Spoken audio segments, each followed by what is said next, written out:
So I'm making this to update myself on my progress and to have a checkpoint to reference in the future, because my near-term goals are shifting. So I'm in Virginia. I feel great.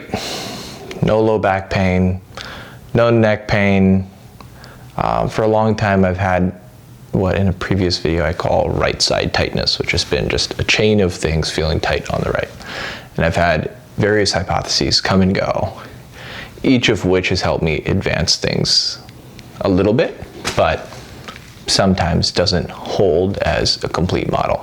For example, I've felt for a while a tightness in my lower right quadrant of my abdomen, and I've been able to think of the psoas and the hip flexors that run underneath and through the back of that, and even briefly considering organs or past surgeries. I had my appendix removed and it tends to be over there.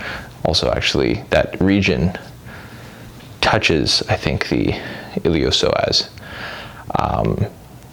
So all these interesting hypotheses, which then directed my exploration to, oh, what if I don't think solely about my muscles and explore organs and the other really interesting systems that actually exist in front of the low back right here, my organs.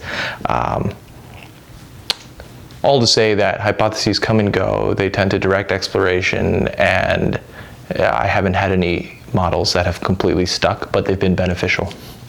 One thing that's helping right now, which has been really interesting, I feel a clear difference between my left leg and right leg in gait.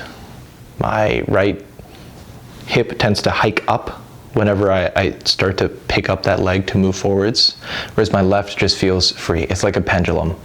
And it's been hard to understand whether that's because of damage to my left leg. There's some numbness from my accident and hitting the ground.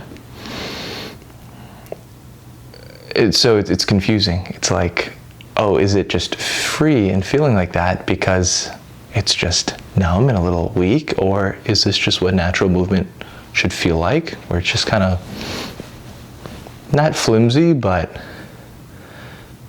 flowy, whereas my right is a bit more, constricted and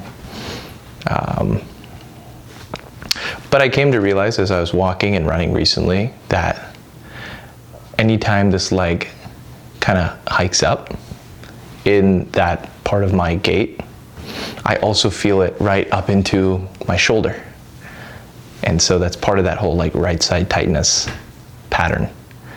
And so then I paid close attention to that sensation up here of things feeling tight. I inhibited that, meaning I consciously paid attention to it, segmented out that area, and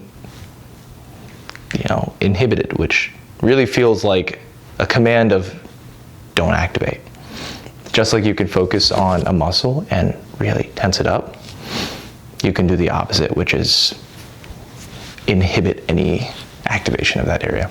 So that was really interesting because it completely changed my gait. My right leg was able to internally rotate a bit more, which felt good.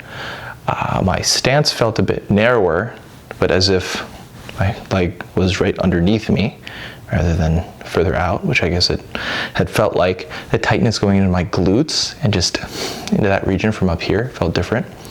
So that was good. It was very difficult to concentrate and keep that going. But today, revisiting that exploration was yesterday, coming back to it again today and walking. I realize it's less of like my shoulder coming down to there, but it seems more like the articulation between this entire region of my ribs going down to whether it's my pelvis or my actual hip. So that internal model has shifted from shoulder having some sort of connection. By shoulder, I mean like the back of my scap, down to my glutes and legs. Maybe I can segment that out as really this rib cage area. It's been useful. It's exciting to come across these discoveries. I can learn something. But what I'm really realizing is, and I've had this thought before, the excitement fades. I mean, this is a continuous process. Just uncover little parts, have a lot of fun, explore a new way of moving, and although the word optimizing is kind of a weird one, optimizing how I move. Less energy, things feel better. It really feels like working towards a more optimal way of moving, and that's exciting. But there's a sort of wall that I've hit. And it's the same thing that happened when I was younger and I used to really be into flying drones. The excitement kind of seeps out of it. You hit this plateau where you've worked super hard, and now, like, yeah, you're making progress, but what's the new frontier? The new frontier is helping other people, working on other people, because I have all these internal models that work for my body, but to see someone else, to be able to match some of the patterns I've observed, first person, subjectively myself, to another person, and potentially help them through that is really the next step. So that's exciting. That's what the building a clinic concept has sort of been working towards, although that has been more about, at this stage, bringing together the experts and understanding conceptually how you assess people and what stages there are in assessment and things like that. Versus, and that's also not me doing all that, right? Because I'm not a licensed clinician. That's me gathering incredible people and having them work together to treat people where I run the operations. This is a bit different, this personal frontier that I'm excited about.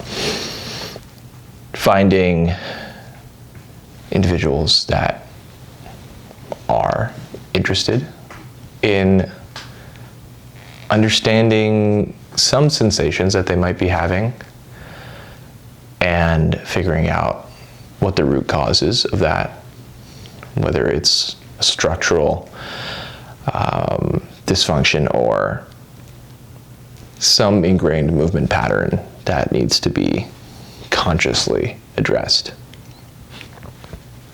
So I have some exciting ways that I'll be doing that soon, and hopefully we'll be able to share.